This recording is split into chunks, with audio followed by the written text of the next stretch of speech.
Episode की starting वहीं पे होती है जहाँ पे हमारा फर्स्ट एपिसोड खत्म हुआ था। यहाँ पे हम देखते हैं कि ली ने अभी तक हेजिन के हाथ को पकड़ा होता है और वो उससे पूछता है कि क्या तुम्हें गिटार बजाना आता है, तो हेजिन उसके हाथ से अपने हाथ को खींच लेती है और ली से गिटार की बातों को छुपाते हुए उससे कहती है ये एक जिमिया है, तुम्हें नहीं पता अक्सर पानी को टच करने से ये हमारे हाथों में हो जाता है। जब किसी काम की वजह से हम पानी के संपर्क में ज्यादा समय तक रहते हैं, फॉर एग्जाम्पल बर्तन धोते वक्त, कपड़े धोते वक्त, तब हमारे हाथ में ये निशान आ जाती है। और मैं तो यहाँ बियर शॉप में काम करती हूँ जहाँ मुझे हर दिन कई सारे बियर ग्लासेस धोने पड़ते हैं। और इसके बाद वो कांच के टुकड़े को समेटने लगती है और ली से कहती है कि क्या तुम यहीं पे रहोगे और यहाँ से नहीं जाओगे। ये सुनकर ली वहाँ से चला जाता है और हेजिन ली को जाते हुए देखती है। फिर हम हेजिन को उसके घर पे देखते हैं। यहाँ पे हेजिन अपने कई सारे सामानों को समेट के उससे रख रही होती है और ली के बारे में वो सोचते हुए कहती है कि मैंने अपने दिल के दरवाजे को बंद कर लिया था, लेकिन किसी ने मेरे दिल के दरवाजे को खटखटाया। इस वक्त मैं अपने दिल में थोड़ी सी भी जगह नहीं खोल सकती हूँ क्योंकि मैं जिस रियलिटी का सामना कर रही हूँ उसकी दीवारें इस समय बहुत ही ऊंची हैं। इसके बाद सीन कट हो जाता है और हम हेजिन को इंटरव्यू देते हुए देखते हैं जहाँ पे इंटरव्यूअर उससे कहता है कि हमने आपका रिज्यूमे देखा, आपके रिज्यूमे में लिखा है आपकी खुशियाँ और आपकी कमजोरियाँ।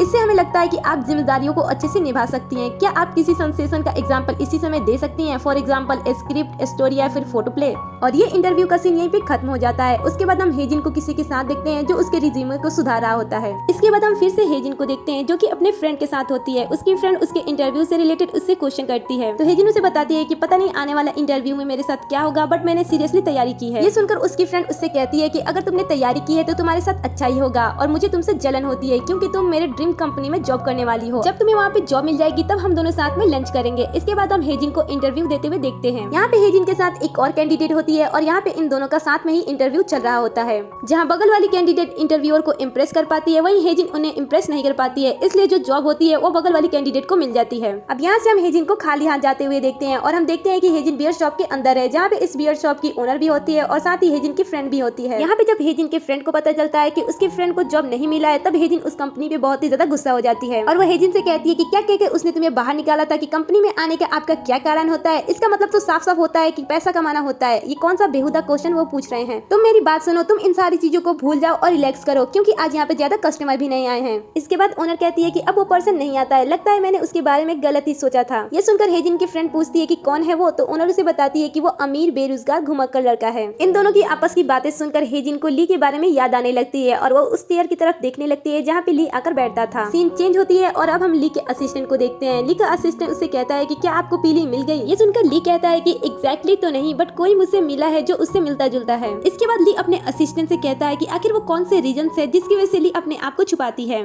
इसके बाद ये दोनों आपस में डिसाइड करते हैं कि वो पीली के बारे में इन्फॉर्मेशन कलेक्ट करेंगे कि आखिर पीली अपने आप को क्यों छुपाती है। ये दोनों आपस में बात कर ही रहे होते हैं तभी असिस्टेंट के पास एक कॉल आती है और असिस्टेंट ली को बताता है कि रिप्रेजेंटेटिव आपसे मिलना चाहते हैं। उसके बाद ली उस रिप्रेजेंटेटिव से मिलता है। ये रिप्रेजेंटेटिव उसे एल्बम जारी करने का एक मौका देता है और कहता है कि मेरी कुछ शर्तें हैं जिन्हें आपको माननी है और अगर आप मुझसे प्रॉमिस करते हो कि मेरे लाए गए प्रोजेक्ट के अंदर आप एक्टिंग करोगे तो मैं आपके एल्बम जारी करने में मदद कर दूंगा और अगर आप सच में गाना चाहते हैं तो मैं आपके म्यूजिक पार्ट में और वॉइस ओवर में मदद करूंगा। ली को रिप्रेजेंटेटिव की बात सही लगती है और इसलिए वो उसके साथ काम करने के लिए हाँ कह देता है। वो उससे कहता है कि मैं कल से ही काम करना शुरू कर देता हूँ। इसके बाद ली अपने फोन को चेक करता है और वो नोटिस करता है कि पीली ने एक हफ्ते से कोई भी म्यूजिक वीडियो अपलोड नहीं किया है, इसलिए वो उसे कमेंट करता है। दूसरी तरफ हम पीली को देखते हैं जो कि ड्रिंक कर रही होती है और उसके सामने एक लड़की सिंग कर रही होती है जिसे बहुत सारे लोग देख रहे होते हैं। तभी उसके पास ली का मैसेज आता है। मैसेज में ली ने लिखा था कि हमारे लिए आपके सभी सॉन्ग्स बहुत ही ज्यादा इंस्पायरिंग और हेल्पफुल रहता है। हम चाहते हैं कि आप हमेशा हमारे लिए सॉन्ग्स बनाएं। आप अपना न्यू सॉन्ग कब अपलोड करने वाले हो और आप कभी भी सिंगिंग मत छोड़ना। ली के मैसेज को पढ़ने के बाद हेजिन के चेहरे पे स्माइल आ जाती है। इसके बाद हेजिन अपने घर आ जाती है और सोचती है कि क्या ये वही काम है जिसे मैं हमेशा से करना चाहती थी और इसके बाद वो गिटार की तरफ देखने लगती है। कुछ टाइम अपने गिटार को देखने के बाद हेजिन अपने गिटार को लेकर उसे बजाने लगती है। अब फिर से हम ली को देखते हैं जो कि एल्बम के लिए अपने सॉन्ग को रिकॉर्ड कर रहा होता है, बट जब वो अपने सॉन्ग को प्ले कर रहा होता है तब उसका सॉन्ग किसी को भी पसंद नहीं आता है और वो बार बार सॉन्ग के अंदर टेक लेता है और सॉन्ग को बदलने लगता है। इससे बाहर के लोग बहुत ही ज्यादा परेशान होते हैं और उसे कहते हैं कि तुम दिल से गाने की कोशिश करो तब शायद तुम्हारा गाना अच्छा हो।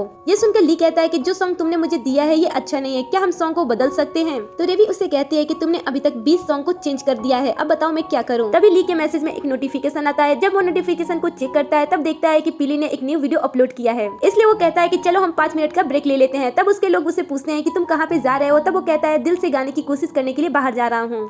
अब ली हेजिन के वीडियो को देखता है और हेजिन के वीडियो में ली को कुछ ऐसा मिलता है और उसे कुछ ऐसी बातें पता चलती हैं जिसकी वजह से वह स्टूडियो से भागकर सीधा कॉलेज चला जाता है। कॉलेज में जाने के बाद ली को हेजिन मिलती है। वो हेजिन के डायरेक्ट सामने चला जाता है। इससे हेजिन थोड़ी सी घबरा जाती है और वो ली से पूछती है कि क्या हुआ, तो ली उसे कहता है कि हेलो, हम काफी समय से नहीं मिले हैं। यहाँ पे ली का बिहेवियर हेजिन को थोड़ा सा अजीब लगता है और इसके बाद हम इन दोनों को क्लास के अंदर देखते हैं। क्लास के अंदर हमें एक लड़के को दिखाया जाता है जो कि ली की फोटो को क्लिक करता है और उसे कॉलेज ग्रुप पे डाल देता है और कहता है कि ली के बारे में बातें करो। तभी एक लड़की ली के फोटो को क्लिक करती है और कहती है कि जब ली शांत रहता है तब ये कितना ज्यादा हैंडसम लगता है। ली हेजिन को क्लास के अंदर बार बार देखता है। क्लास एंड होने से पहले टीचर सारे स्टूडेंट को होमवर्क देती है। वह स्टूडेंट से कहते हैं कि आपका बहुत ही जल्द एग्जाम होने वाला है, इसलिए मैं चाहती हूँ कि आप असाइनमेंट पूरा करके मुझे दे दो और इस असाइनमेंट को आपको पेयर में बनाना है, मतलब कि 2 स्टूडेंट मिलकर एक असाइनमेंट बनाएंगे। इस पे ली को एक ख्याल आता है। वो हेजिन के पास जाके कहता है कि क्या हम साथ में असाइनमेंट करें। ये सुनकर हेजिन थोड़ी सी हैरान हो जाती है और कहती है कि नहीं, मैं तुम्हारे साथ असाइनमेंट नहीं करूंगी, और वैसे भी ये बात तुम मुझसे क्यों पूछ रहे हो। तो ली कहता है कि मैं अपने क्लास में सिर्फ और सिर्फ तुम्हें ही जानता हूँ। ये सुनकर पीली कहती है तो इसमें मैं क्या करूँ, और वैसे भी मेरी पार्टनर मिल गई है और उसी के साथ मैं अपना असाइनमेंट करने वाली हूँ। ये सुनकर ली कहता है कि आखिर तुम किसके साथ असाइनमेंट करने वाली हो। तो हेजिन अपने फ्रेंड की तरफ इशारा करती है। जब हेजिन की फ्रेंड इन दोनों के पास आती है तब वो ली को हेलो प्रिंसेस कहती है। ये सुनकर हेजिन कहती है कि तुम ये किस तरीके से बोल रही हो। तो हेजिन की फ्रेंड उसे बताती है कि क्या तुम्हें 2019 का वो वीडियो याद नहीं है। एक्चुअली में हेजिन की फ्रेंड जिस वीडियो की बात कर रही है ये वही वीडियो है जिसमें ली ने फर्स्ट टाइम एक्टिंग की थी और वहाँ पे सिर्फ और सिर्फ उसने हेलो प्रिंसेस कहा था, जिसकी वजह से ली को काफी कुछ सहना पड़ गया था और ली नहीं चाहता था कि ये बात हेजिन को पता चले, इसलिए वो बीच में आकर इस बात को काट रहा था। बट फिर भी हेजिन की फ्रेंड उसे इस वीडियो के बारे में सारी बात बता देती है। बट हेजिन को फिर भी इस वीडियो के बारे में कुछ पता नहीं होता है तो उसकी बात उसे समझ में नहीं आती है। यहाँ से जाने से पहले हेजिन की फ्रेंड ली के साथ मस्ती करते हुए कहती है उसे बाय प्रिंसेस। इसके बाद हेजिन और उसकी फ्रेंड घर जा रहे होते हैं। बट हेजिन कहती है कि आज मुझे घर पहले जाना है, इसलिए हेजिन उसके साथ छोड़कर अकेले चली जाती है। अब यहाँ पे हेजिन की फ्रेंड अकेली खड़ी होती है और जैसे वो पीछे पलटती है वहाँ पे ली खड़ा होता है, जिसे देखकर वो अचानक से डर जाती है। फिर अब हम नेक्स्ट पार्ट में हेजिन और उसके फ्रेंड को अपने असाइनमेंट को बनाते हुए देखते हैं। हेजिन अपने फ्रेंड से कहती है कि चलो अब हम बाहर चलकर कुछ खा लेते हैं, मुझे भूख लगी है। तो उसकी फ्रेंड मना करती है और कहती है कि मेरा एक फ्रेंड है जो चाहता है कि वो तुम्हें कुछ खिलाए, इसलिए तुम कुछ देर यहीं पे रुको, वो जल्द ही आता होगा। तभी वहाँ पे ली आता है और उसके दोनों हाथ में खाने की बहुत सारी सामान होती है। वो हेजिन के साथ साथ वहाँ पे बैठे सारे स्टूडेंट को उसमें से खाने के लिए दे देता है। तभी उसमें से एक लड़की पूछती है कि ये क्या है। तो ली उसे बताता है कि तुम सब हेजिन की फ्रेंड हो, इसलिए तुम सब मेरी भी फ्रेंड हो। अचानक से जब ली हेजिन के क्लासमेट के सामने ऐसी बातें करता है तो हेजिन को थोड़ा सा अजीब लगता है, इसलिए वो वहाँ से बाहर आ जाती है और उसकी फ्रेंड भी उसके पीछे पीछे आती है। ये दोनों बाहर गेट के पास खड़े होकर बात कर रहे होते हैं। हेजिन अपने फ्रेंड से पूछती है कि आखिर वो यहाँ पे क्या कर रहा है। तो उसकी फ्रेंड उसे बताती है कि बस उसने मुझसे ये पूछा था कि तुम्हें क्या पसंद है। हेजिन अपने फ्रेंड की बातों को सुनकर थोड़ा सा गुस्सा हो जाती है और उससे कहती है कि तुम ऐसा क्यों कर रही हो। तो हेजिन की फ्रेंड उससे कहती है कि मुझे ऐसा लग रहा है कि वो तुम्हें इंटरेस्टेड है, इसलिए वो तुम्हारे साथ क्लोज होना चाहता है। और वैसे भी ये तो अच्छी बात है ना, वो दिखने में कितना ज्यादा हैंडसम है और ऊपर से वो K-pop आइडल है, और जब ऐसा पर्सन तुम्हें प्यार करे तो ये तो एक लॉटरी जीतने जैसा होगा। इसके बाद फिर से ये दोनों अंदर चले जाते हैं। अब फिर से हम इन दोनों को कॉरिडोर के पास देखते हैं जहाँ पे एक पर्सन आकर हेजिन को ढूंढ रहा होता है। हेजिन वहीं पे होती है और कहती है कि मेरा ही नाम हेजिन है। तब वो पर्सन उसके पास जाता है और कहता है कि ये सारे सामान आपके लिए है। हेजिन ये सब देखकर थोड़ी सी शॉक्ड हो जाती है और कहती है कि मैंने इनमें से कुछ भी नहीं खरीदा है। तब वो पर्सन उसे बताता है कि इसे मिस्टर ली ने खरीदा है और कहा है कि आपको दे दो। और तभी हेजिन के पास ली कॉल करता है और कहता है कि मुझे उम्मीद है कि तुम मेरी मदद करोगी, अब तुम इसे रख लो। यहाँ पे हेजिन और उसकी फ्रेंड ली के भेजे गए सामान को देखकर थोड़ी सी मस्ती करती है। बट तभी वहाँ पे एक लड़की आती है और वो हेजिन से पूछती है कि ये क्या है। तब हेजिन छुपाते हुए बोलती है कि इसे मैंने खरीदा है। फिर ये लड़की हेजिन से कहती है कि तुम्हारे पास पैसे भी हैं, मुझे ऐसा लगता था कि तुम गरीब फैमिली से बिलोंग करती हो तो ऐसी चीजें नहीं खरीद सकती हो। और हेजिन को बुरा फील कराकर ये यहाँ से चली जाती है। नेक्स्ट सीन में हम हेजिन को बियर शॉप के अंदर देखते हैं जहाँ पे उसकी ओनर कॉल करती है और उसे कहती है कि आज पूरा शॉप किसी ने प्राइवेटली बुक किया है तो आज किसी को अंदर मत आने देना। तो हेजिन कहती है कि हाँ मैं समझ गई। हेजिन अपने ओनर से बात कर ही रही होती है तभी वहाँ पे ली आ जाता है। ली को देखकर हेजिन कहती है कि आज किसी ने इस पूरे जगह को प्राइवेटली बुक किया है, इसलिए तुम आज यहाँ से चले जाओ। ये सुनकर ली आगे बढ़ता है और कहता है कि जिसने इसे प्राइवेटली बुक किया है वो कोई और नहीं बल्कि मैं ही हूँ। और इतना बोलकर वो हेजिन के पास रखी चेयर के पास जाकर बैठ जाता है। फिर हेजिन उससे कहती है कि लगता है कि तुम्हारे पास कुछ ज्यादा ही पैसे हैं, वैसे वो कौन सा पर्सन है जिसके लिए तुमने इस पूरे जगह को बुक कर लिया है। ये सुनकर ली कहता है कि जहाँ पे ज्यादा लोग रहते हैं वहाँ पे मैं अनकंफर्टेबल हो जाता हूँ और इस जगह को मैंने सिर्फ और सिर्फ तुम्हारे लिए ही बुक किया है। ये सुनकर ली कहती है कि क्या मैं अट्रैक्टिव दिखती हूँ इसलिए तुम मुझ में इंटरेस्टेड हो। हेजिन फिर उसे कहती है कि फिर अगर तुम मुझ में इंटरेस्टेड नहीं हो तो मुझ पे अपना समय और पैसा क्यों खर्च कर रहे हो, तुम आखिर ऐसा कैसे कर सकते हो। ये सुनकर ली कहता है कि मैं बस तुम्हारे करीब आना चाहता हूँ।